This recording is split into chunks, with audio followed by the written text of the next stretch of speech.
Y hoy concluiremos este capítulo 19 de Génesis bajo este título, Legado de Sodoma y Gomorra. En realidad estamos todavía continuando con lo que vimos la semana pasada, donde iniciamos a explorar el capítulo 19. Y hoy quisiera acercarme al tema de la siguiente manera. Me voy a remitir al artículo de portada de esta revista, algo así como arqueología bíblica. Se especializa esta revista en arqueología bíblica, divulga algunos hallazgos, algunos, exploraciones en el mundo de la arqueología, particularmente en esta zona del mundo, el antiguo cercano oriente. Y allí este es un canal, un vehículo donde están divulgando estas exploraciones, informes, reportes sobre los hallazgos en esa zona del mundo y en particular en esta edición de mayo-junio, es una revista bimestral. En la edición de mayo-junio del 2009, el artículo de portada era la pregunta: ¿es esta la mujer de Lot o la esposa de Lot? Y vemos ahí en la portada esta imagen de un pilar en este caso, de sal, como lo argumenta el autor del artículo. Y de hecho, estas son varias imágenes que aparecen en esa portada. El autor del artículo es un experto en ese tipo de suelos y de terrenos. Es un geólogo israelita, y se ha especializado, explorado, si me permiten decirlo así, analizado, estudiado esa zona del Mar Muerto, los alrededores del Mar Muerto, y creo que usa cierta terminología como la que creo que se escucha ahora aquí cuando están haciendo la obra del Tren Maya. Esos términos son tanto técnicos por el tipo de terreno que predomina ahí. Pero bueno, estas son imágenes, son varias imágenes, o imágenes de la misma columna o pilar de sal, vistas desde varios ángulos. Y estas imágenes se hallan, ahí vemos nuestro mapa, que podemos, sigamos, ya estamos familiarizados con esta zona del mundo que llamamos Antiguo Cercano Oriente. Vemos ahí el mar Mediterráneo, y en ese recuadro en rojo, magnificado a la derecha, tenemos lo que se llama el Mar Muerto, y especialmente en la parte suroccidental, dice ahí Monte Sedón. Ahí es donde está ubicada o bueno, donde las imágenes están tomadas de esa zona del Monte Sedón. Repito, ese pilar de sal. Y el autor de este artículo dice lo siguiente: un extraordinario pilar de sal en el extremo sur del Mar Muerto, teniendo una altura de 65 pies, eso es casi 20 metros, puede fácilmente verse como teniendo una forma humana, especialmente cuando uno se aproxima desde el norte, y se halla en una elevación del monte Sedón, cerca de la costa sudoccidental del Mar Muerto. Veíamos, ¿no? Entonces ahí está, ese es el Mar Muerto y la costa sudoccidental, ¿no? La esquina inferior derecha, digamos, del Mar Muerto, en el mapa a la derecha. Regreso a este punto. Ah, el nombre Monte Sedón sigue la actual pronunciación hebrea del nombre bíblico Sedón. De hecho, en la traducción que hemos leído, le llamamos así, en vez de decir Sodoma, decimos Sedón, porque es pues digamos, la transliteración hebreo. Dicen fuentes griegas antiguas, Sodoma, ese nombre Sedón, se translitera o se traduce como Sodoma, y en árabe es Uzdum. Más adelante dice, podemos incluso fechar ahora la creación del pilar de sal aproximadamente hace 4000 años, es decir, 2000 años antes de Cristo, o 4000 desde nuestro siglo XX, XXI, digamos. Un aspecto sobresaliente de su creación es que apareció muy repentinamente, justo alrededor del tiempo en que tradicionalmente se atribuye la destrucción de Sodoma y Gomorra. Y continúa el texto: el monte Sedón es lo que los geólogos llaman un diapiro, y esto es novedad para mí, pero quizá para nuestros expertos en geología, química, esto les resulte familiar. Diapiro, una masa móvil que se intrusa hacia arriba en estratos geológicos preexistentes. O sea, en otras palabras, algo que está en el subsuelo, por así decirlo, y dadas las condiciones, surge hacia arriba, ¿va? Se abre paso y surge a la superficie, digamos. Eso es lo que creo quiere comunicar esta terminología tan técnica, ¿verdad? El diapiro, una masa móvil que se intrusa hacia arriba en estratos geológicos preexistentes a lo largo de una fractura o debilidad estructural. El monte Seldon es un diapiro salino que constantemente crece. Y de hecho, en la actualidad sigue creciendo y se estima que va a seguir creciendo, ¿eh? Si ya casi llegó a los 20 metros, seguirá creciendo. Es un fenómeno singular, ¿no? Por decirlo menos.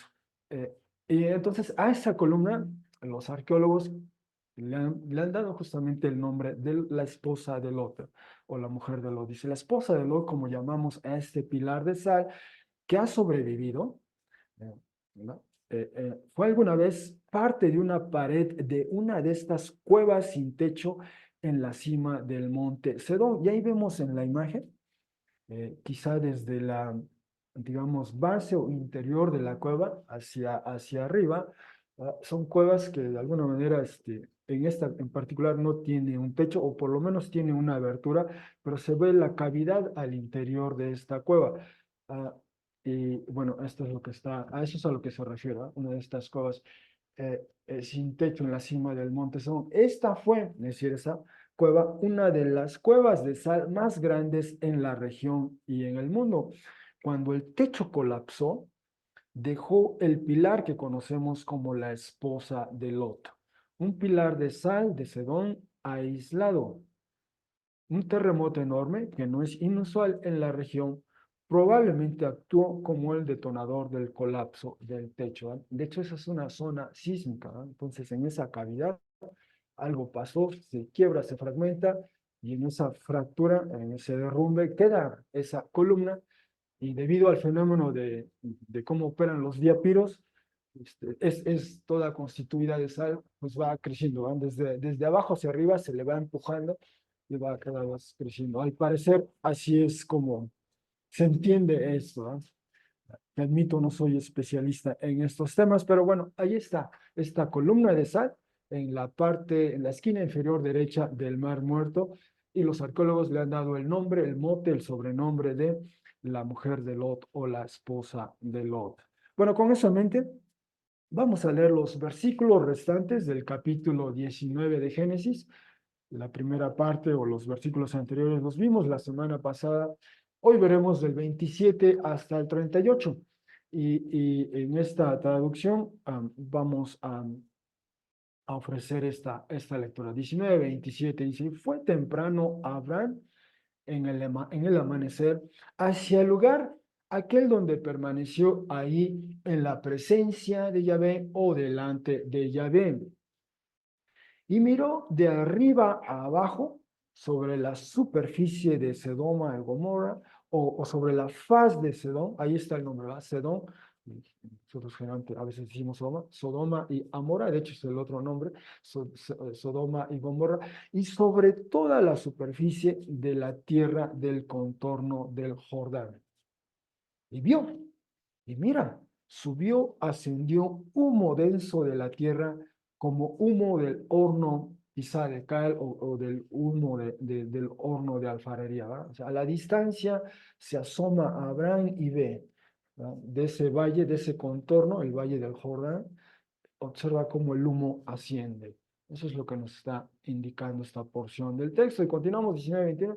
Y ocurrió, este es el vocablo, al estropear o arruinar o destruir Dios a las ciudades del contorno del Jordán, que recordó Dios a Abraham y envió a Lot de en medio del derrumbe o del revés o trastoque al derribar a las ciudades en las que habitó en ellas Lot. 19:30. Y subió o ascendió Lot desde Zoar y habitó en una montaña, y las dos hijas de él con él, pues temió al habitar en Zoar, y habitó en una cueva él y las dos hijas de él. Quizá una cueva como la que vimos en la imagen, ¿no? Ese tipo de cuevas que abundan en esa zona. 19:31. Y dijo la primera en nacer, como diríamos también la mayor, dijo la mayor a la menor de las hijas, ¿eh? Literalmente en hebreo dice sí el padre de nosotras, refraseamos y podemos también decir lo siguiente, nuestro padre ha envejecido y hombre no hay en la tierra, para venir a nosotras o entrar en nosotras, tal como literalmente dice en hebreo, tal como el camino de toda la tierra, y puede quizá entenderse como tal como la costumbre o la norma de toda la tierra. Venga, hagamos beber a nuestro Padre vino y nos acostaremos con él y preservaremos viva de nuestro Padre descendencia. 19:33, e hicieron beber al padre de ellas vino en esa noche, y fue la mayor y se acostó con el padre de ella, y no supo o no conoció él al acostarse ella y al levantarse ella. Y fue ya al día siguiente y dijo la mayor a la menor, mira, me acosté anoche con mi padre, hagámosle beber vino también esta noche y ve, acuéstate con él y preservaremos viva de nuestro padre a la descendencia. Bueno, aquí lo voy a reducir un poquito para que se alcance a apreciar. Ajá. E hicieron beber también en esa noche al padre de ellas vino, y se levantó la menor y se acostó con él, y no supo o no conoció él al acostarse ella y al levantarse ella. 19:36, y quedaron embarazadas o concibieron las dos hijas de Lot por parte del padre de ellas, y dio a luz la mayor un hijo, y llamó el nombre de él Moab. Él es el padre de Moab, o como decimos en español, el gentilicio es moabita, es el padre de los moabitas hasta el día de hoy. Y la menor también, ella dio a luz un hijo, y llamó el nombre de él Ben-Amí. Y una posibilidad, ese nombre en realidad puede entenderse como hijo de mi pueblo, ¿no? Hijo de mi pueblo. Y él, Ben-Amí, es el padre de Ben-Amón, en plural, ¿verdad? Es decir, de lo que hoy, bueno, nosotros en español conocemos como los amonitas hasta el día de hoy. Bueno, hasta aquí la lectura de nuestro texto, que igual como la semana pasada, tiene unos segmentos que nos desconciertan, por decir lo menos, ¿no? Bueno, ah, hemos estado, brevemente, hemos estado explorando este texto de Génesis del 11 al 19 hasta este momento. Estos relatos, esta narrativa transcurre en el así llamado mundo del antiguo cercano oriente. Este mapa que ya nos es familiar, esta zona del mundo, que conocemos como Medio Oriente hoy día. Tenemos ahí bueno, la Anatolia, el Levante, Egipto, la Mesopotamia, en la que distinguimos las regiones de Asiria, Babilonia y Elam, ¿no? Eso es lo que hoy día llamamos Medio Oriente, muy presente en las noticias hoy día. El equivalente hoy es eso, Turquía o Turquía, Siria, Líbano, Israel, Egipto, la costa este del Mediterráneo, y hacia el interior tenemos Siria, Jordania, Irán, perdón, Irak, Irán y parte de Arabia Saudita. Bueno, ese es el mundo en el que hemos seguido a esta pareja desde el capítulo 11 hasta el capítulo 19. Sí, bueno, hasta sí, del domingo pasado. Y bueno, hemos acompañado a esta pareja en sus andares, ¿no? En sus ir y venir. Ahí resumimos 8 eventos de ellos desde que salen del sur de Irak, ese lugar que se llama, me regreso a mi mapa, Ur de los caldeos, donde está Babilonia, por ahí alcanzamos a ubicar Ur, de ahí sale esta familia, se instalan en Harán, digamos ya en Mesopotamia, en la parte norte, digamos, y de ahí ellos en particular, Abraham y Sara, salen hacia el Levante, o sea, descienden hacia la costa oriental del Mediterráneo, y si bien descienden un poquito más hacia Egipto, eventualmente regresan y se establecen ahí en una zona en la zona de Levante, y ahí se divide se retira de ellos, se separa de ellos Lot, y Lot decide ir justamente a esa zona irrigada por el Jordán, digamos. Bueno, ahí estamos viendo en este mapa de Ur hacia Harán, y de Harán después van hacia el Levante, llegan a descender por una temporada a Egipto, vuelven hacia el Levante, Y ahí está esta pareja, ¿va? Y pasan todas estas vicisitudes de las que hemos estado leyendo. Y quizá importante también es, bueno, decíamos, ¿va? En algún momento vimos esta pintura, este fresco al interior de un memorial de un funcionario de Egipto donde retrataban, o sea, la perspectiva egipcia de cómo veían a los inmigrantes del Levante, ¿no? Les llamaban asiáticos en la literatura egipcia de aquel tiempo. Toda persona que venía de esa zona, por alguna razón le llamaban asiáticos y así los veían, ¿no? Y es posible que así veían a Abraham, a Sara y a las personas que venían con ellos, ¿no? La perspectiva egipcia de los asiáticos.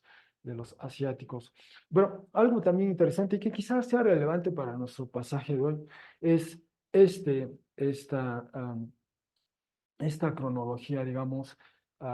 Abraham y Sara salen de Harán. En Génesis 12, 1 nos dice eso, del 1 al 4. Y digamos, si ese es nuestro año cero, en ese momento Abraham tenía 75 años, Sara tenía 65 años, hay una diferencia de 10 años entre ellos. Avanza el tiempo y después tenemos otros indicadores. Está ya en capítulo 16. Abraham tenía en capítulo 16, ahí se nos da la información de que Abraham tenía 86 años y Sara 76. Todo lo que describe capítulo 16, por lo menos transcurre aproximadamente un año, desde que se da ese evento. Hagar queda embarazada y finalmente da a luz, pues por lo menos 9 meses y un poco más antes de los eventos. Así que un año se fue ahí, ¿no? Y al final nos dice el pasaje, Abraham tenía ah, 86 años y Sara 76. Y al capítulo siguiente, en el 17, hay un salto ahí enorme de aproximadamente eh, 13, 14 años, ¿no? No sabemos qué pasa en esos 13, 14 años, excepto que en 17 uno se nos dice Abraham tiene ya 99 y Sara 89. Entonces hemos visto cómo la narrativa ha ido ah, desacelerando, ¿no? Se ha ido más lenta, se ha tomado más en tiempo para elaborar algunos de los eventos que está narrando. Lo que quisiera solo destacar es que en qué momento Lot se separa de Abraham, ¿no? En Génesis 12, es nuestro año cero.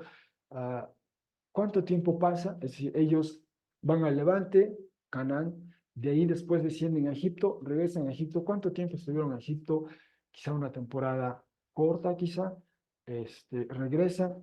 Supongamos que Lot es en el año 5 en el que ellos están ahí cuando se separa de Abraham y se va hacia la zona de Sodoma, ¿va? Si fue así, suponiendo, si fue así en el año 5, entonces han pasado casi 19 años, ¿verdad? De los eventos que estamos leyendo, o 20 quizá, de los eventos que estamos leyendo ahorita en capítulo 19. ¿Va? De otro modo, quizá es en el año 10 o año 9 cuando Lot se haya separado de Abraham, ¿va? Porque en el año 16 ya no nos cuenta ni bueno, quiero decir, en capítulo 16 no nos cuenta que Lot esté allí.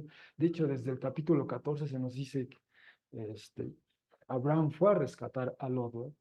Pero ¿cuánto tiempo transcurre? Bueno, pues esa es la interrogante, pero supongamos ya que a lo mejor a- 5 años después, o 2 años después, o 3 años después de que Abraham y Sara salen de Harán, van a Canaán, de ahí a Egipto, regresan y se separa Lot, pues probablemente ya han pasado quizá 20 años, a lo mejor desde que Lot se separó de ellos, 20, 21, 22 quizá, porque esto nos da una idea de que Lot llega a Sodoma, eventualmente se establece ahí, se casa, tiene hijas. Entonces, ¿qué edad tienen sus hijas?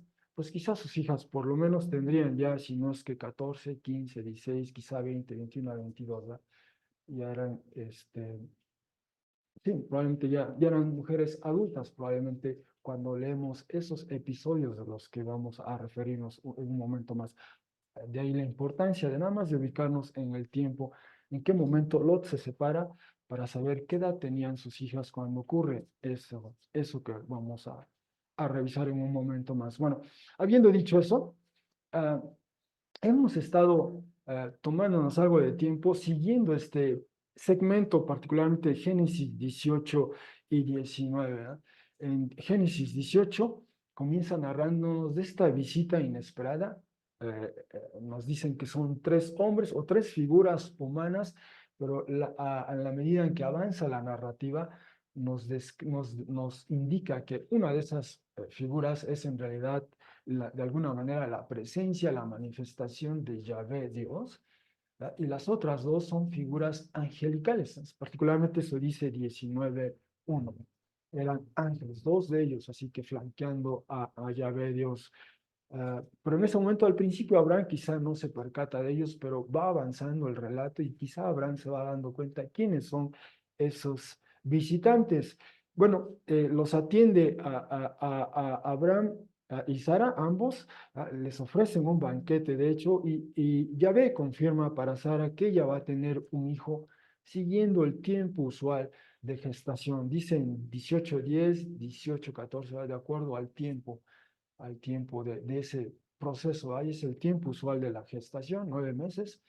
Va a ser algo ordinario, algo común, nada extraordinario. No es que ella conciba y en una semana o en un mes nazca el bebé, sino va a ser el tiempo que como a todos los humanos ya corresponde sus 9 meses de gestación y nacerá el bebé. Y después el relato no, se concentra en la intención, ¿verdad? Yahvé va hacia, bueno, los mensajeros van camino hacia Sodoma, quieren sondear, quieren corroborar este grito lastimero que ha llegado hacia él, hacia ellos, y van a corroborar, y es cuando leemos de esa sección extraordinaria donde Abraham intercede por los justos de esas ciudades, ¿no? Y hay esa concesión de Yahvé Dios, ¿ya? Si hay justos ahí, no va a barrer, como dice la expresión, a justos, a injustos, ¿no? Va a perdonar a las ciudades si hay justos ahí. Ese fue el acuerdo, digamos, esa es la concesión que hace. Y la semana pasada vimos cómo se acercan estos mensajeros y por lo que nos narra el texto, asoma con claridad el carácter, el ethos de las ciudades de Sodoma primordialmente, ¿eh? Y cómo estas ciudades y todo el contorno del Jordán son destruidas. Y también vimos cómo Lot y sus hijas alcanzan a escapar. eh, y aunque la esposa de Lot iba con él, al voltear se vuelve justamente en eso, en un pilar de sal, ¿no? Bueno, más o menos así están este pasaje, 18 y 19, están entrelazados, están conectados, esta porción. Y ahora sí, vamos a ver esta evidencia a la distancia del juicio de Yahvé. 19:27 nos dice que fue temprano Abraham en el amanecer hacia el lugar. Es decir, después de esa conversación con Yahvé, se van los ángeles, y Abraham probablemente se quedó un tanto, no sé si decirlo, preocupado, pero pensando en qué va a pasar al final de cuentas allí donde vive Lot, donde vive su familia, y a todas esas comunidades, ¿no? ¿Qué va a ocurrir al final?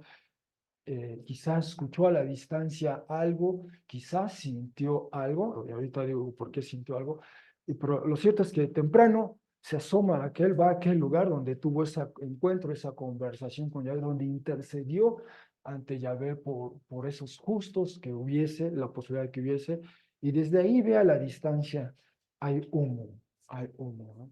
Emerge humo. Dice, miró de arriba hacia abajo la superficie de Sodoma y la superficie de el contorno del Jordán, y subió humo. Eso es lo que nos indica. Bueno, aquí quisiera detenerme un momento y plantear esa pregunta. ¿Dónde en última instancia se hallaba Sodoma, ¿verdad? ¿Dónde se hallaba Sodoma? En Génesis 18, 26 nos dice que el encuentro, es decir, estas visitas, estas tres personajes que visitan a Abraham y Sara, se encuentran con él nos dicen los teberintos, o digamos en estos árboles de Mamre. Y Mamre, por referencias ahí mismo en Génesis, nos dice que está cerca de Hebrón, ¿no? Y ahí está apuntando la flecha roja, donde se ubicaba Hebrón, digamos a la mitad de del Mar Muerto, digamos, a la altura de la mitad del Mar Muerto. Por ahí estaba Hebrón. Ahí presumiblemente se da ese encuentro y después se van primero los mensajeros van rumbo a Sodoma y Gomorra. Pero ¿dónde estaba Sodoma y Gomorra? Bueno, primero presento brevemente, muy brevemente, el argumento arqueológico. El argumento arqueológico, remitiéndome otra vez a esta revista de arqueología bíblica, este argumento en base a las excavaciones que han hecho en la zona propone, sugiere que el contorno del Jordán en hebreo es el vocablo kikar, en la traducción hemos usado, perdón que me regrese, dice ahí en 19:28, ¿no? Sobre toda la superficie faz de la tierra del contorno del Jordán, la palabra que se está traduciendo contorno es kikar en hebreo, y justamente este arqueólogo usa ese término kikar, y él propone en base a la evidencia, a la exploración que ha hecho ahí de corte arqueológica, él argumenta que el kikar, el contorno del Jordán, es la parte norte del Mar Muerto, ¿no? Estamos viendo el Mar Muerto, bueno, en la zona norte del Mar Muerto. Allí él argumenta que es donde se encontraba este Kikar, esta planicie del Jordán, este valle, este círculo, literalmente eso quiere decir el círculo este contorno del Jordán. El Jordán irrigaba esa zona, llegaba un momento en que el río se desbordaba y esos desbordamientos del río irrigaban muy bien esa zona era muy fértil, en parte por eso se fue Lot para allá, ¿no? Vio que esa zona era fértil y dijo, allí no voy a pasar hambre, ¿no? Y entonces va hacia esa zona. Ese es su argumento de este autor. ah, eh, ha hecho estas excavaciones y particularmente él propone que lo que hoy se llama Tal el Hamán, este, es decir, en esa zona es donde en algún tiempo atrás estuvo ahí asentada esta ciudad de Sodoma. Ese es su argumento. Hay todo un artículo extenso en este punto y él en parte apela primero a la evidencia literaria en el texto. Dice en 13:10, Génesis 13:10, cuando Abraham plantea a Loda, tú escoge, ¿verdad? Hay este conflicto entre sus pastores por sus ganados, necesitan alimento, necesitan agua. Le dice a Abraham a Loda, tú escoge a donde tú quieres, si tú vas para un lado, yo voy para el otro.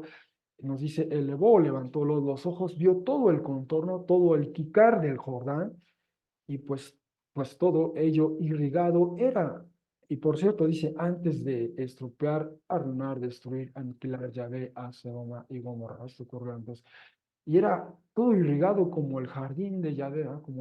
Alguna vez hemos leído Génesis 2, o como la tierra de Egipto, donde también el río Nilo, que se desborda, tiene sus temporadas de desbordamiento, irriga toda esa zona y hace que esa zona sea muy fértil, ¿no? No está sujeta a los vaivenes de las lluvias de temporada, sino el río mismo de ahí irriga en la zona. Bueno, y escogió para él Lot a todo el contorno del Jordán y va camino hacia allá, ¿va? O sea, le llamó la atención, le atrajo eso. Bueno, ese es un punto, ¿ah? El aspecto irrigado. Otro aspecto que en este artículo se menciona es que justamente en ese lugar, Tal el Hamán, dadas las ruinas, se ha podido determinar que allí existieron estas torres a manera de pequeñas fortalezas y esta entrada a la ciudad, a la comunidad, y quizás esta es una posibilidad, esta es la puerta de la entrada a la ciudad en la que estaba Lot, como leemos en Génesis 19, cuando vienen estos visitantes, estas dos personas, ¿verdad? Que después el texto nos dice que eran ángeles, ¿no? Entonces, esto es muy posible. Este artículo abunda en evidencia arqueológica y sostiene el caso de que eh, um, Sodoma se encontraba en esa zona, al norte del río, del Mar Muerto, pero al norte del Mar Muerto, y particularmente en el lugar que hoy se llama Tal el Hamán. Esa es la propuesta, ese es el argumento arqueológico de esta persona de nombre Stephen Collins. Ese es por un lado. Por el otro lado está el argumento geológico, es decir, que considera la condición del suelo, por ponerlo en esos términos, y ese argumento propone que de alguna manera Sodoma estaba más bien no al norte, sino al sur del Mar Muerto, al sur del Mar Muerto. Vimos este mapa al principio y de hecho hay un par de libros, uno publicado en 1995 y a la vuelta de 20 años después, otro libro por distintos autores, y ellos se acercan desde un ángulo más técnico, no tanto, bueno, es decir, no arqueológico, a eso quiero decir, sino más desde disciplinas como la geología, entre otras disciplinas, exploran, son personas que han estudiado, analizado el suelo, las condiciones de aquel lugar y en base a toda esa evidencia, determinan que para ellos proponen que Sodoma más bien se ubicaba al sur del Mar Muerto, o sea al norte, sea al sur, estaba por allí en esa zona. Particularmente este libro, el libro que es bueno, de hecho, estos libros comparten el título. El primero que se publicó en el 95 dice La destrucción de Sodoma, Gomorra y Jericó. Se acercan desde un ángulo de la geología, desde el estudio del clima y también un trasfondo arqueológico. Y el segundo se llama así La destrucción de Sodoma, un comentario científico, de hecho. Pero el primero en particular presenta un mapa de la zona sísmica de esa región. Esa región está es decir, ¿cómo llamarle? Sus capas tectónicas.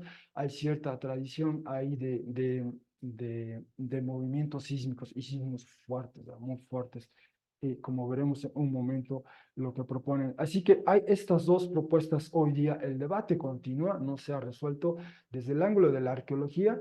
Hay quien dice que Sodoma y Gomorra, o sea, son las ciudades de la planicie, las ciudades a las que se refiere el texto, perdón, se encontraban al norte, ¿verdad? Y ahí es donde establecen el Kikar, el contorno del Jordán. Ese es el argumento arqueológico y se ve robusto ese argumento, de toda la evidencia, pero también, repito, está este otro ángulo más, ¿cómo decirlo?, más técnico desde otras disciplinas, geología, entre otras, y ellos proponen que fue el sur, ¿no? Bueno, ¿y qué es lo que ocurrió exactamente? Nos dice, esto lo vimos la semana pasada en 19:23, el sol salió sobre la tierra, un día ordinario, usual, y Lot vino a entrar a Zoar, ¿verdad? Le dijeron los ángeles, apresúrate, apresúrate porque algo va a pasar, y Lot pide, pues, en vez de irse hasta la montaña, dice, déjenme ir a esta ciudad de Zoar, le hacen esa concesión, y en el momento en que Lot entra, y Lot y sus hijas entran a Zoar, dice el texto, Yahvé causó que lloviera sobre Sedón y sobre Amora azufre y fuego por parte de Yahvé desde el cielo. Esa es una lectura y luego continúa el texto, y derrumbó a estas ciudades y a todo el contorno del Jordán y a todos los que habitan las ciudades, lo que brota del suelo cultivable. Ah, bueno, y esas son las dos maneras, las dos lecturas que hace el texto bíblico de este evento. Llueve azufre y fuego y hay un derrumbe de ciudades, de todo el contorno, o sea, de todo el Kikar, eh, entonces todos los que habitan en las ciudades y todo lo que brota del suelo cultivable. Y es interesante que tanto los proponentes del argumento geológico, digamos, como del argumento arqueológico coinciden en eso. Por ejemplo, cito a estos autores ya desde el ángulo geológico. Dice, una disrupción completa tanto de casas hechas de ladrillos de barro como de asentamientos municipales pudo haber sido el resultado de la liberación de energía sísmica intensa, como lo insinúa la expresión específica que describe la destrucción de Sodoma y Gomorra. Él derrumbó aquellas ciudades y toda la planicie y todos los habitantes de las ciudades y lo que crecía sobre la tierra. Están citando Génesis 19:25. Tal expresión única y fuerte con respecto a un terremoto es empleada en la Biblia únicamente para referirse al evento traumático de Sodoma y Gomorra. Esta es la propuesta de esos autores, ¿no? Que fue un terremoto y dadas las condiciones, cómo emergen cosas desde el suelo, o sea, extienden, elaboran, ¿verdad? Solo estoy sintetizando aquí el punto central de ellos. Este es de este autor, luego 20 años después, este otro autor, Graham Harris, dice, la destrucción de Sodoma y Gomorra y las otras ciudades de la planicie o del Kikar, ¿no? Del contorno del Jordán, fue un evento histórico real. La reconstrucción de tal evento basada en evidencia científica respalda el relato bíblico. La catástrofe ocurrió alrededor del 2350 a.C. y fue una consecuencia de un terremoto inducido por licuefacción, el primero en la historia judeocristiana, ¿verdad? Y también este autor elabora a mí me cuesta trabajo un poco seguir estos textos un tanto técnicos, ¿verdad? Por la terminología, geología, entre otras disciplinas, pero ese es el punto, ¿ah? Los dos coinciden en que fue un terremoto, algo hay en el terreno, en el suelo, que emerge y que causa toda esta, ah, es todo este evento. Pero incluso desde el ángulo arqueológico, el que propone que fue en el norte, dice lo siguiente en su argumento, dice, entonces, hacia el final de la Edad de Bronce Media, cerca del 1600 antes de Cristo, la vida en el este del Kikar, recuerden que él ubica el Kikar en el norte del Mar Muerto, en esa zona, la vida en el este del Kikar, incluyendo Tal el Hamán, donde él dice que estaba sentada Gomorra y sus ciudades satélites, súbitamente llegaron a su fin. Dice, la violenta conflagración que concluyó la ocupación en Tal el Hamán produjo alfarería derretida. O sea, esa es la evidencia que él encuentra, ¿verdad? Hay alfarería, objetos de barro derretidos allí. Hay piedras de cimientos quemadas y varios pies o metros de cenizas y escombros de destrucción revueltos en una matriz grisácea oscura, ¿verdad? Es decir, esa es la evidencia que él encuentra ahí al explorar, ¿verdad? Entonces se pregunta, ¿qué le pasó a este lugar? Y desde luego eso apunta que hubo un periodo de tiempo, varios siglos, en que después esa zona quedó deshabitada.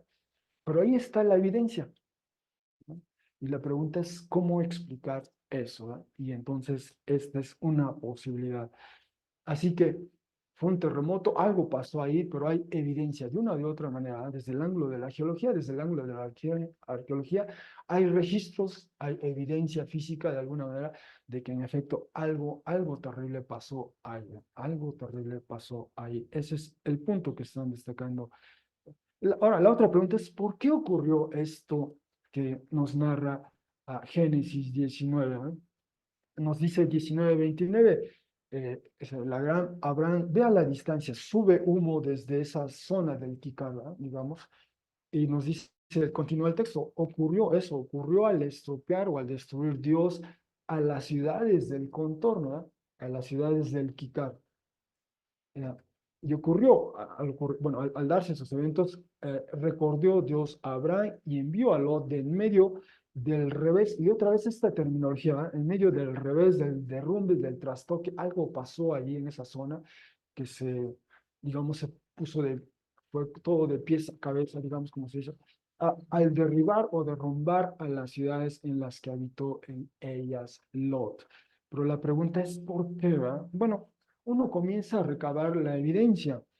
En Génesis 13, cuando Lot decide ir hacia esa zona, hacia el valle irrigado del Jordán, al Kikar, se acerca, se va a acercar ahí, se separa de Abraham, nos dice Génesis 13:13, por cierto, los hombres de Sedón, malos o malvados o malintencionados y pecadores son, y pecadores hacia Yahvé extremadamente eran, ¿no? El texto nos indica algo del carácter, del etos de los habitantes de ese lugar, ¿no? Y era como una suerte de advertencia. Lot va hacia ese lugar, presumiblemente próspero, irrigado, con estabilidad, entre otras, y después se han hecho otros hallazgos que apuntan a qué actividad predominaba en Sodoma, en términos económicos les iba muy bien, pero nos revela algo del carácter de esa comunidad. Malos, malvados o malintencionados y pecadores hacia Yahvé en extremo. Es vocabulario. Algunos de esos términos los habíamos visto ya en Génesis 6:5 y se reiteran en 8:21. Esa inclinación natural del ser humano hacia el mal, en Génesis 6:5 y 8:21 por un lado, y por ejemplo el vocablo pecadores, ese contraste entre los pecadores y los justos, Salmo 1, por ejemplo, contrasta muy bien eso. O sea, pero ese es el primer indicio, eso nos da algo, nos indica algo del carácter, del ethos de las personas o habitantes de Sodoma, ¿no? Ese es un caso. El otro, cuando vimos después Génesis 14, este, este asalto, digamos, de la alianza de Mesopotamia, de reyes de Mesopotamia hacia reyes del Levante, donde interviene Abraham, perdón, nos dice que una vez que Abraham rescata a estas personas, mujeres, niños, o sea, todo lo que había sido tomado cautivo por esta alianza de Mesopotamia, cuando vienen de vuelta a sus comunidades, le sale al encuentro a Abraham, le sale al encuentro el rey de Sodoma, Y en vez de simplemente decir, pues gracias por rescatarnos, por salvarnos, simplemente le dice, hablan, da a mí las almas, es decir, y ahí el término se refiere a las personas, es posible, ¿no? Y el bien o propiedad y posesión toma para ti, ¿verdad? Pero nunca hubo un gracias, gracias, que de verdad pusiste en riesgo tu vida, nada de eso, ¿verdad? Nada de eso, simplemente da a mí esto y quédate con lo otro y no, ¿verdad? Y también eso indica algo del carácter, la personalidad de quien era el líder de Sodoma, ¿verdad? Y repito, de este evento pasan por lo menos 10, si no es que, no 10, sino pasan quizá unos 14, 15 años después de este evento, ¿verdad? De lo que estamos leyendo, por lo menos. Ese es otro aspecto, ¿verdad? Un tercero es este. Leíamos la semana pasada este episodio un tanto siniestro, ¿verdad? Llegaron estas visitas, bueno, llegaron estos visitantes a la ciudad de Sodoma. Lot les ofrece hospitalidad, les invita a pasar a su casa y de hecho finalmente los persuade, ¿verdad? Los convence, acceden a la invitación de Lot, van a la casa, están en casa de Lot, nos dice el texto, aún no descansaban y hombres de la ciudad, hombres de Sedón, subraya, ¿eh? De lo cual Génesis 13:13 nos dice que eran malvados, eran malos y pecadores hacia Yahvé Dios en extremo. Dice, hombres de la ciudad han estado yendo, rodeando en torno a la casa, y nos dice desde el muchacho hasta la edad madura, ¿verdad? Y decíamos que el vocablo muchacho había aparecido ya en Génesis 14, refiriéndose quizá a los esclavos, entre otros, ¿verdad? Y dice, todo el pueblo, todo el clan, desde el confín, desde el extremo de la ciudad, llamaron a Lot, dijeron a él, ¿dónde están los hombres que vinieron a ti esta noche? Haz que salgan fuera ellos hacia nosotros y déjenos conocerlos. Y decíamos que el uso de este verbo conocer aquí tiene esa connotación sexual que ocurre en otros pasajes. Génesis 4:1, 4:17, 4:25 habla de la relación hombre-mujer. Dice, el hombre conoció a su mujer y se da esta relación sexual y a consecuencia de esa relación sexual la mujer queda embarazada y da a luz un hijo. ¿Va? Ese es todo el contexto del uso del verbo conocer en esos pasajes, Génesis 4:1, 4:17, 4:25, y hay otros textos más donde esa es la connotación del verbo. Y además esta interpretación se refuerza porque lo que ofrece Lot son sus hijas a estos hombres, ¿verdad? Sus hijos, y les dicen, no han conocido hombre alguno, o sea, con esa connotación sexual, ¿verdad? Por otra parte, este episodio por sí solo nos revela parte del carácter de estas habitantes de Sodoma, ¿verdad? Hacia las visitas, los visitantes, los extraños, los extranjeros, querían infligirles algún daño, ¿verdad? Alguna suerte de daño, querían lastimarlos, ¿verdad? Era quizá hoy se utiliza a veces en algunas situaciones lamentables, se utiliza el término de una violación hecha por una banda o una pandilla, digamos, ¿no?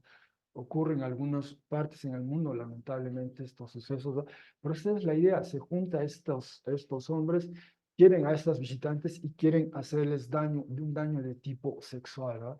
Entonces, acabamos de leer, nos hizo favor nuestro hermano Bernabé de leer todo el texto de Levítico 18. Levítico 18 sanciona, por un lado, qué relaciones hombre-mujer no están permitidas. ¿Verdad? Si hay un grado sanguíneo muy cerca, ¿verdad? Relaciones sanguíneas en primer grado en ese texto están prohibidas, no se permiten, por un lado. Es decir, el texto habla de relaciones incestuosas que no deben ocurrir, por un lado, pero también particularmente 18:22, del texto que nos leyó nuestro hermano Bernabé, eh, sanciona ah, ah, negativamente la relación homosexual. Dice que el hombre que se acuesta con otro hombre como si fuera mujer, de hecho usa el vocablo abominación, ¿no? Porque en esencia, desde la perspectiva bíblica, la relación homosexual, particularmente hombre-hombre, niega del todo el propósito, el fin de la relación sexual hombre-mujer. Primero, porque es heterosexual, es entre un hombre y una mujer, y esa es la relación natural, ¿ah? Natural. Hombre y mujer es la relación natural, primero. Y segundo, porque la relación homosexual cancela la posibilidad de la procreación. ¿Va? Eso está latente siempre en Génesis 1, en Génesis 2. En el horizonte existencial de una relación hombre-mujer siempre está la posibilidad de la procreación, de un modo natural, ¿verdad?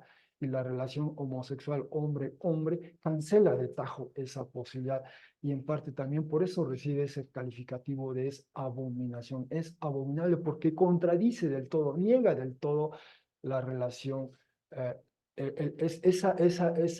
esa orientación de la relación sexual, digamos, esa posibilidad de la relación sexual, la relación homosexual hombre-hombre la cancela del todo. En parte usa por esa razón Levítico 18:22 y lo reitera también Levítico 23:12, se refiere a esa relación hombre-hombre sexual como abominación, ¿verdad? Atenta del todo contra el fin, propósito de ello. Así que, sumada toda esta evidencia de que son malos, son malvados, son pecadores en extremo contra Yahvé Dios, tratan mal a sus visitas, ¿verdad?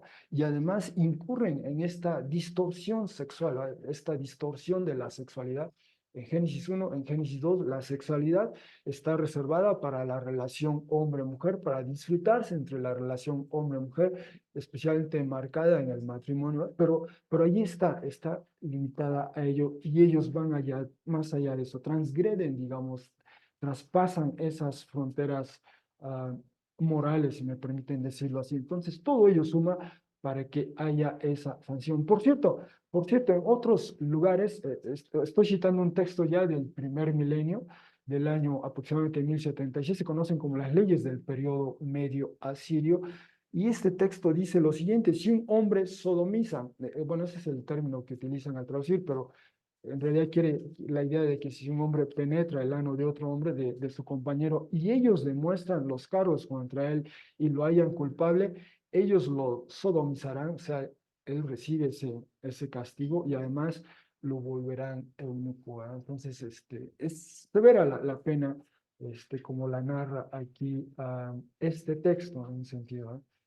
Es decir, en el mundo del antiguo cercano oriente no siempre era bien vista la relación homosexual. Hay otros textos que sí la alientan, la fomentan, pero otros textos no, y es el caso de Levítico o el caso de este texto. Así que todo eso nos da el cuadro de quiénes eran los habitantes de Sodoma, ¿verdad? ¿Qué hacían? ¿Qué llevaban a cabo? ¿Cuál era el etos, el carácter de la ciudad que mereció ese juicio contundente por parte de Yahvé Dios? Bueno, ese es un aspecto. Continuamos. 19:30 nos dice, subió o ascendió Lot desde Zoar y habitó en una montaña y las dos hijas de él con él, pues temió al habitar en Zoar y habitó en una cueva él y las dos hijas de él. En principio se le había dicho a Lot, sal de Sodoma, ¿va? Vete a la montaña. Y él dijo, no, él agradeció primero, gracias, porque eso, me han venido a rescatar, han tenido cuidado, han salvado mi alma, digamos, pero les pide, por favor, no me envíen a la montaña, déjenme ir aquí a esta ciudad, Zoar, esta ciudad pequeña. Y le dan esa concesión, va a Zoar, pero por alguna razón él cambia de parecer, ya no quiere estar en Zoar. Dice el texto que le dio temor, le dio miedo, ¿no? Temió al habitar en Zoar. No abunda el texto, ¿por qué? Porque quizás Zoar había algo. Zoar esa ciudad era parte de las ciudades del contorno del Jordán, ¿verdad?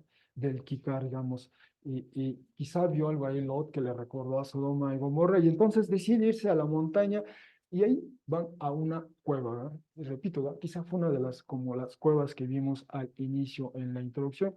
Ahí va él y sus dos hijas. Son los únicos sobrevivientes de Sodoma y Gomorra, ¿verdad? Repito, Lot había llegado como inmigrante, se lo recuerdan a él, ¿verdad? En 19:3, 4 le dicen, tú eres un inmigrante, tú llegaste aquí como un forastero, tú no eres de nosotros, ¿verdad? Le recuerdan eso a Lot, y en efecto, quizá quien sí lo era a lo mejor su esposa, a lo mejor sí era originaria de Sodoma, por eso ella, cuando van huyendo, voltea a darse su ciudad, su comunidad, hay algo que la llamaba y queda en esa condición, ¿no? Y sus hijas posiblemente nacieron allí, ¿no? Nacieron allí. Bueno, así que vemos esto ahora, 19:31. Está la hija mayor, la hija menor con su padre, están en esta cueva ellos, allí en la montaña, y dijo la mayor a la menor, nuestro padre ha envejecido y hombre no hay en la tierra, ¿verdad? Es un diagnóstico de la devastación que ocurrió en el Kikar, en el valle irrigado del Jordán, ¿no? Ya no hay sobrevivientes, no hay personas, no hay hombres, dice aquí, no hay hombre en la tierra, para venir a nosotras, tal como la costumbre de toda la tierra. Recordemos que en Génesis 19, los primeros versículos, nos decía que sus hijas estaban comprometidas, ¿no? Lot quiso salvar, quiso persuadir a sus futuros yernos a también ir con él e huir de la ciudad. No pudo convencerlos, ¿verdad? Pero el texto revela que sus hijas, sus dos hijas, ya estaban comprometidas, ya estaban por contraer matrimonio y pasa este evento, ¿no? Pasa este evento. De ahí que decía yo, es posible que ellas quizá ya estén en una edad adulta, muy probablemente más. Si contamos en qué momento se separa los de Abraham, quizá han pasado por lo menos, quizá pudieron haber pasado desde 22, 23, quizá 24 años, y esa pudiera ser, no sé, la edad de ellas, ¿no? 20, supongamos, 18 años, algo así, quizá. Pero esta es la propuesta, esta es la realidad, ¿no? No hay hombres, no hay sobrevivientes. ¿Qué hacen? Dice, hagamos beber al Padre nuestro vino, nos acostaremos con él y preservaremos viva de nuestro Padre descendencia. La propuesta en realidad es una relación incestuosa, ¿no? De las que está prohibiendo Levítico, una relación donde hay un grado consanguíneo próxima, en primer grado, ¿verdad? O sea, eso no se permite, bueno, en el Levítico no lo permite, ¿verdad? Y entonces eso es lo que ellas están proponiendo. ¿Por qué proponen esto? ¿Verdad? Quizá les parece, um, es decir, el hecho de que lo propongan, ¿verdad? Es un tanto revelador de, quizá ellas también asimilaron, si nacieron ahí, crecieron ahí, asimilaron los usos, los costumbres, los valores, la perspectiva de Sodoma, y en el área sexual particularmente era una perspectiva muy siniestra, por ponerlo así, un tanto devaluada, un tanto distorsionada, ¿verdad? Y crecieron con ello, y ahí lo están reflejando. No ven, no alcanzan a ver eso de, de bueno, lo que hoy nosotros llamamos incesto, ¿verdad? Ah, no que no fuese conocido ese fenómeno, ¿verdad? Pero por un lado hay cierto eco. Ellas mencionan esto, ¿verdad? No hay hombre en la tierra, tal como la costumbre de toda la tierra. Sí, sí, desde luego, hombre-mujer, esa es la relación que de Génesis 1, Génesis 2, Génesis 9, Génesis 12 reitera una y otra vez, ¿no? Una y otra vez la relación hombre-mujer, dice Génesis 2:24, en base a ello dejará el hombre a su padre y a su madre, se adherirá o se enganchará, se aferrará a su mujer y serán una sola carne, ¿no? Es una relación monógama, exclusiva, heterosexual, ¿no? Y perdurable. En el ámbito, en ese marco, se disfruta a plenitud la relación sexual hombre-mujer. Ese es el llamado una y otra vez a lo largo de toda Génesis. Entonces, cualquier variante que las vimos, ¿verdad? En Génesis 4, cuando se nos habla de Lemec, se nos dice que él tiene dos esposas, ¿verdad? Y tiene hijos con ambas esposas, ¿verdad? Pero él introduce, es el que introduce esta variante, esta distorsión, si se quiere, al ideal bíblico, ¿verdad? Es un hombre con dos mujeres, un hombre con dos mujeres.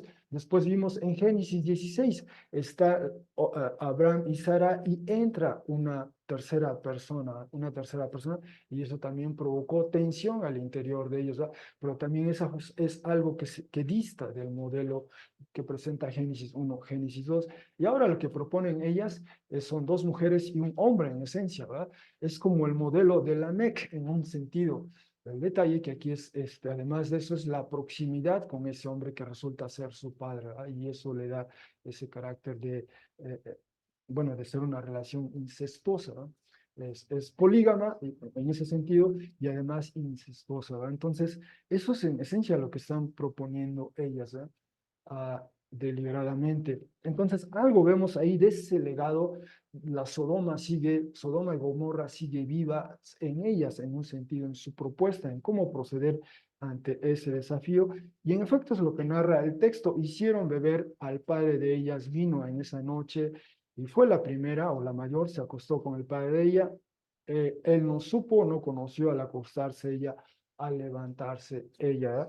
Y por cierto, es interesante, quizás esto es algo que también el texto quiere comunicar cuando nos dice, él no supo, no conoció.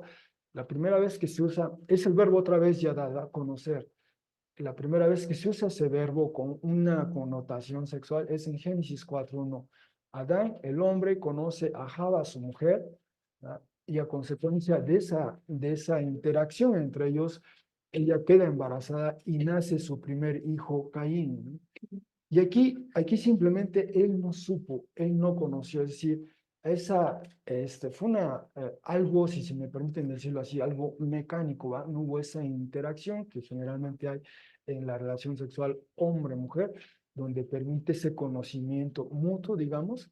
¿Va? Aquí no lo hubo, ¿va? Se despersonaliza y simplemente es algo mecánico, él no supo qué pasó, estaba del todo embriagado, pero algo pasó, ¿eh? Y lo comenta, ya el día siguiente dijo la primera, a la mayor, a la menor, mira, anoche me acosté anoche con mi padre, hagámosle beber vino también esta noche y ve, acuéstate con él, preservaremos viva de nuestro padre descendencia. E hicieron beber también en esa noche al padre de ellas vino, se levantó la menor, se acostó con él, no supo o no conoció él al acostarse ella, al levantarse ella, ¿no? Bueno, leímos el texto de Levítico 18, nos indica que hay relaciones, algunas de ellas que no deben ocurrir, ¿no? Eh, este, un, digamos, un descendiente con su padre, un descendiente con su madre o sus hermanos. Nos va indicando Levítico 18 lo que no se debe, lo que no está permitido. Pero además, en el antiguo cercano Oriente, por ejemplo, este es un texto, incluso un texto un poquito más antiguo que el texto de Levítico. Este es del siglo XVIII antes de Cristo, casi contemporáneo con Abraham. Dice esta ley de Hammurabi, la ley 150, dice, si un hombre ha conocido sexualmente a su hija, y otra vez usa el verbo conocer, ¿verdad? Si un hombre ha conocido sexualmente a su hija, deben hacer que ese hombre abandone su ciudad, ¿verdad? Hay una penalización, ¿verdad? Está excluido, está marginado, es exiliado, es desterrado, digamos, ese hombre, ¿verdad? Por haber incurrido en esa relación. Algo pasa y la sociedad, en este caso a través de esas leyes, sanciona de esa manera. Este es código de Hammurabi, esto es en Babilonia, o también las leyes hititas, estas son aproximadamente 1650, pero también anteriores a Levítico 18, por ejemplo, Levítico 18:20 dice, si un hombre tiene relaciones sexuales con su propia madre, ello es una unión sexual no permitida. Si un hombre tiene relaciones sexuales con su hija, ello es una unión sexual no permitida. Si un hombre tiene relaciones sexuales con su hijo, ello es una unión sexual no permitida. Es decir, lo que no permite la comunidad que expresa a través de sus leyes, repito, esto es año 1650, leyes hititas. Los hititas vivieron, digamos, en la Anatolia, entre la Anatolia y el Levante, por ahí, por esa zona, vecinos hasta cierto punto eventualmente de Israel, pero había esto. Y un párrafo, párrafo, digamos, el párrafo 138 menciona el caso en donde de lo que se llama bestialidad, un hombre con un animal, ¿ah? Y entonces traían ese hombre ante el rey y era sentenciado a muerte esa persona por haber cometido ese acto. Y entonces dependía del rey si se ejecutaba la pena, si era ejecutado, o bien le absolvía, le permitía vivir, pero si le permitía vivir, entonces ya nunca más podría volver a ver la cara del rey, ¿verdad? Y hay otros casos donde esa es la situación en estas leyes hititas, ¿no? Pero estaba penalizada, estaba de alguna manera sancionada este tipo de relación. No todas las comunidades aceptaban esto, pero en otras, el caso mismo de Abraham, ¿verdad? La cercanía, Abraham se casó con su media hermana, ¿no? Un hermano de él se casa con su sobrina, digamos, o sea, la cercanía, la proximidad de las relaciones de las que narra Génesis 11, por ejemplo, en la familia de Abraham, desde luego esto es anterior a lo que sanciona Levítico 18, pero apunta en esa dirección, ¿no? Hay que marcar distancia por varias razones, ¿no? Entre ellas genéticas, como hoy día se informa. Finalmente, en este último punto, la descendencia de los hijos de Lot, 19:36, quedaron embarazadas o concibieron las dos hijas de Lot, e enfatizará por parte del padre de ellas, y dio a luz la mayor un hijo, llamó el nombre de él Moab. El padre de Moab, los moabitas hasta el día de hoy, y ellos figuran posteriormente en la narrativa del pueblo de Israel, los moabitas y los amonitas. Y la menor también, ella dio a luz un hijo, llamó el nombre de él Ben-Amí. Y decía yo, este nombre puede entenderse como hijo de mi pueblo, ¿verdad? Y quizá la menor, la hija menor de Lot, quizá está pensando en su pueblo, justamente el pueblo que fue exterminado bajo el juicio de Dios, ¿no? Está pensando en los sodomitas, en los... ¿no? Y entonces este preserva algo de la memoria quizá de ellos, es el hijo de mi pueblo, el pueblo que se ha ido, que ya no tengo, ¿no? Porque ya no hay hombre. Entonces, a lo mejor eso apunta al nombre de que ella le pone a su hijo, a su bebé. Y nos dice el texto, el padre de Ben Amón, amonitas, él el padre de los amonitas. Hasta el día de hoy, en este mapa se alcanza a apreciar, digamos, tradicionalmente dónde se asentaron los ah, moabitas, perdón, aquí me voy a sumar. Aquí otra vez tenemos el Mar Muerto. Entonces, tradicionalmente se ha ubicado a los moabitas en esta zona, al este del Mar Muerto, digamos, y a los amonitas, digamos, al noreste del Mar Muerto, en esta zona, ¿verdad?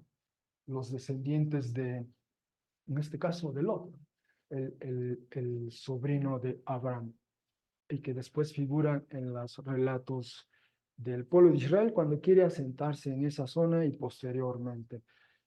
Bien, entonces, en conclusión, hermanos, el juicio paradigmático, sobre Sodoma y Gomorra es una suerte de Mabul de aguas, aunque no de aguas, en este caso es azufre y fuego, pero en pequeña escala, ¿va? El Mabul tiene una dimensión cósmica, este tiene una escala menor, una escala citadina, una escala urbana. ah, y se explica, en parte el texto nos dice, por la maldad de sus habitantes. Hay algo en ellos y dice que son pecadores en extremo contra Yahvé Dios. sea, es algo que distinguió a estos habitantes. Ese es uno. Y lo expresan así, su siniestro concepto de hospitalidad. Al forastero, al extraño, lo reciben y le infligen una violencia, incluso violencia sexual. Y además, esta distorsión del ideal divino para la relación hombre-mujer, incluida su expresión sexual. Entonces, algo había en esta comunidad que no estaba del todo bien, y pero sobre todo esa inclinación suya a ir contra Yahvé Dios. Por otra parte, vimos evidencia arqueológica, geológica, sismológica y de otra índole, apuntan a una suerte de terremoto en ese lugar, que por cierto es zona sísmica. Esa zona se halla en una zona sísmica. Y las hijas de Lot dan evidencia de haber absorbido, internalizado los valores de la ciudad y lo reflejan, lo expresan en un momento crucial y decisivo. Algunas implicaciones de lo que hemos visto hoy. Si Dios tuvo en cuenta la intercesión de Abraham por algunos de los habitantes de Sodoma, ello nos anima a orar, a interceder por aquellos en nuestra comunidad, en nuestro país, en esta región del mundo. Ese es un buen precedente. No hubo los 10, ni siquiera los 10 justos, pero aún así Dios atendió la oración de Abraham y rescató por lo menos a 3. No, no a 10, pero a 3, y aún así Dios atendió esa petición de Abraham, así que podemos orar, perdón. Las varias lecturas del evento paradigmático del juicio sobre Sodoma y Gomorra, ¿cómo nos ayuda a apreciar el texto bíblico? Llueve azufre y fuego, y nos dice que hay derrumbe en esas ciudades, en esas comunidades. Entonces tenemos estas dos lecturas del evento, y luego toda esta evidencia arqueológica, geológica, sismológica, apuntan a que hubo algo que surge, emana de la tierra, y, y se describe así, ¿verdad? Como eh, fuego, entre otras gases, y devastó esa zona. Pero es interesante estas dos lecturas. Y recordemos que en medio del evento hubo oportunidad para la expresión de la misericordia, compasión de Yahvé Dios. Eso enfatizamos el domingo pasado. Finalmente, nosotros, ¿acaso hemos internalizado algunos valores o alguna perspectiva de la ciudad en la que vivimos sin darnos cuenta? Fue tan natural para las hijas de Lot, ante ese desafío, ante esa coyuntura, proponer algo que probablemente en Sodoma nadie se hubiera escandalizado, ¿verdad? Nadie hubiera quizá reparado en ello, porque así eran las cosas en esas ciudades, ¿verdad? Quizá nosotros hemos absorbido sin darnos cuenta algo de nuestra comunidad, de nuestra sociedad, de nuestro país, de nuestra región del mundo, que tenemos que evaluar críticamente a la luz de la palabra y quizá desprendernos de ello, despojarnos de ellos e incluso quizá arrepentirnos de ello, pedir perdón al Señor. ¿Cómo nos ayuda la lectura y estudio de la palabra en todo ello? Bueno, gracias hermanos por su atención.